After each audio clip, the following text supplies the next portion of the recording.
Bem-vindos à nossa análise. Hoje a gente vai mergulhar na primeira carta a Timóteo.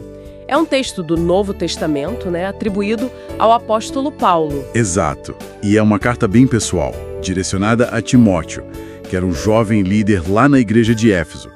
Paulo o via como um verdadeiro filho na fé. Pois é, e a carta funciona quase como um guia, sabe? Cheia de instruções para ele. Para Timóteo conduzir a comunidade cristã. Isso mesmo. Então, a nossa missão aqui hoje é entender esses conceitos principais de Paulo. A gente vai falar sobre a importância da doutrina correta, como combater ensinos falsos, orientação sobre oração, comportamento na igreja, critérios para a liderança. Muita coisa importante. Sim, e como se relacionar com os diferentes grupos ali dentro e, claro, o que motiva o serviço pastoral. Bom, vamos começar a desempacotar isso? Vamos lá. Começa pedindo para Timóteo ficar firme em Éfeso, para corrigir uma galera que ensinava umas doutrinas diferentes. Isso. E que se perdia em lendas e genealogias intermináveis, como ele disse. Coisas que, segundo Paulo, só geravam discussão, sabe? E não edificavam. Entendi. E qual era o objetivo, então, que Paulo queria no lugar dessas discussões? O foco devia ser o amor. Mas não qualquer amor, Aquele que vem de um coração puro, de uma boa consciência e de uma fé sem hipocrisia. É bem específico.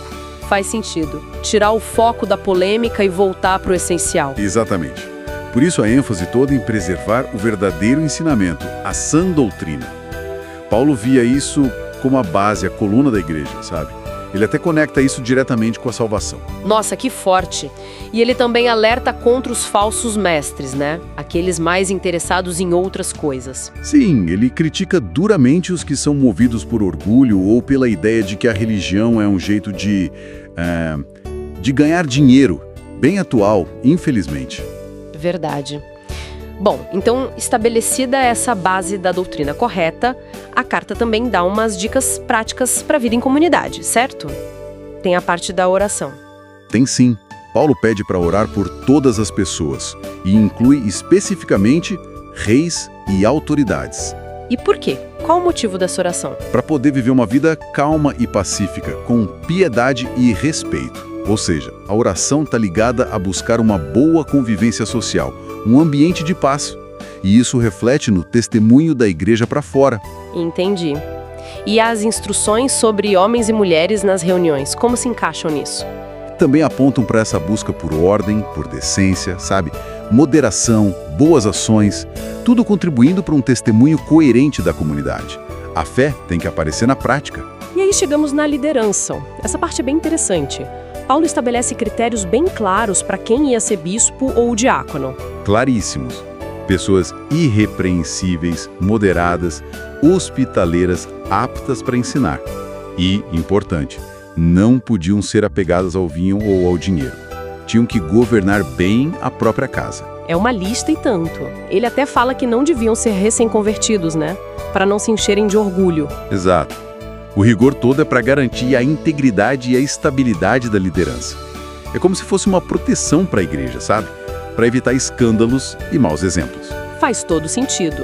É um contraste direto com aqueles falsos mestres que ele mencionou antes. Perfeito. A liderança tem que ser um exemplo de caráter comprovado, de maturidade na fé. E essa preocupação com o exemplo e as relações continua, Como tratar os mais velhos, os mais jovens. Sim. A carta entra em detalhes, respeito aos mais velhos como pais e mães, aos jovens como irmãos e irmãs, sempre com pureza.